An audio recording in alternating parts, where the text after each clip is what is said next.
Assalamualaikum warahmatullahi wabarakatuh. Salam sejahtera bagi kita semua.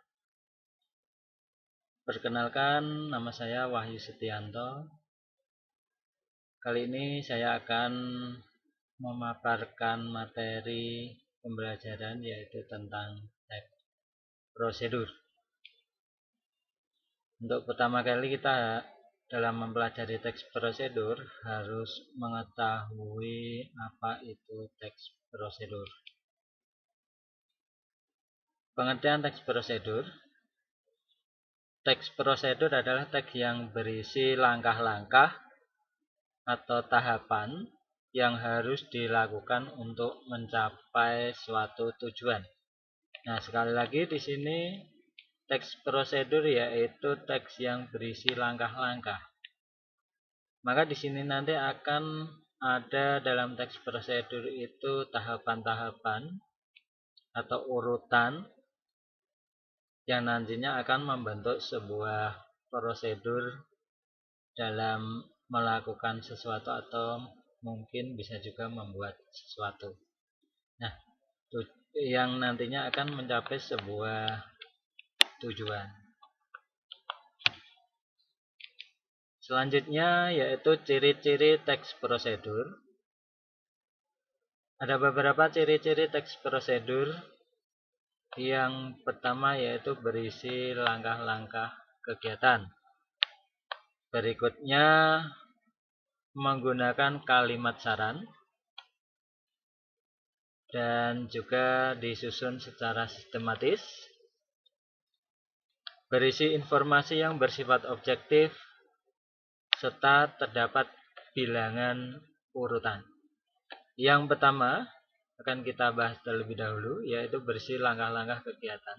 Tadi sudah saya sampaikan bahwa teks prosedur itu yang namanya prosedur berarti kan memang berupa langkah-langkah atau urutan kegiatan yang nanti di mana langkah-langkah itu tersusun sehingga mencapai sebuah tujuan. Yang berikutnya menggunakan kalimat saran. Jadi dalam kita menyusun teks prosedur banyak menggunakan kalimat-kalimat yang berupa saran. Contohnya misalkan ambillah, buatlah, masukkan, dan lain sebagainya. Nah, kemudian yang berikutnya yaitu disusun secara sistematis. Nah, dari ciri yang pertama tadi langkah-langkah. Nah, di sini kita dapat menyimpulkan bahwa teks prosedur itu berupa langkah-langkah yang disusun secara sistematis, yaitu secara runtut. Jadi tidak boleh loncat-meloncat, tapi harus runtut. Kegiatannya harus runtut. Nah, yang berikutnya yaitu berisi informasi yang bersifat objektif. Jadi kalau kita membuat sebuah teks prosedur, itu informasi yang kita sampaikan harus objektif.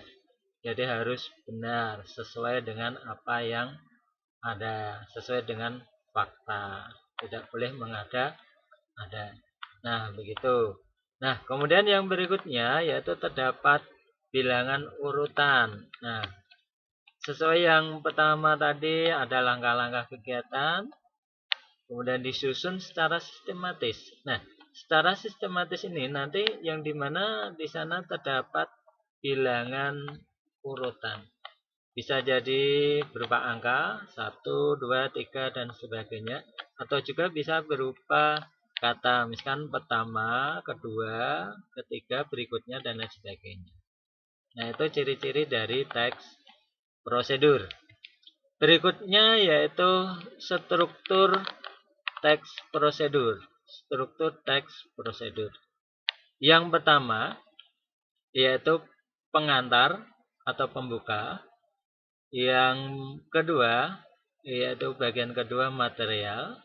Kemudian ada langkah-langkah. Yang terakhir yaitu simpulan. Nah, dalam struktur teks prosedur yang pertama yaitu pengantar atau pembukaan. Karena kita dalam membuat sebuah teks pengantar atau pembuka ini sangat penting agar yang membaca atau yang menyimak itu bisa paham betul dengan apa yang kita sampaikan nanti di dalam teks prosedur.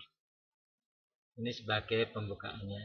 Nah, kemudian setelah pembukaan itu material. Material di sini adalah bahan-bahannya atau alat-alatnya. Nah, itu yang nantinya kita gunakan dalam penyusunan teks prosedur itu.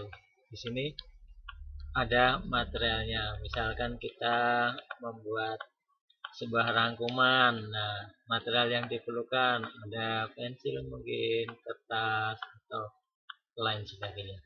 Nah, berikutnya langkah-langkahnya. Nah, ini adalah yang sebagai inti dari teks prosedur, langkah-langkah di sini.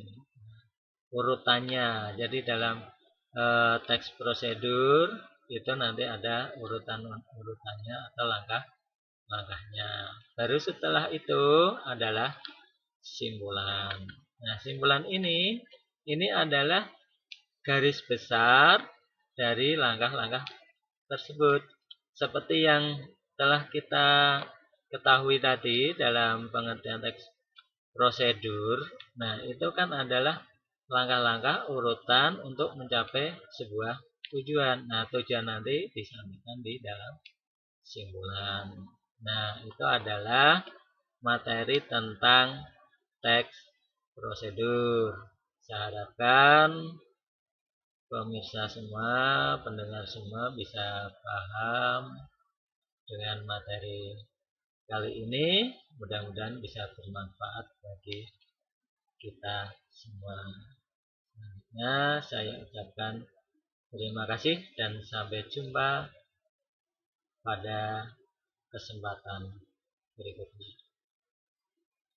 Assalamualaikum warahmatullahi wabarakatuh.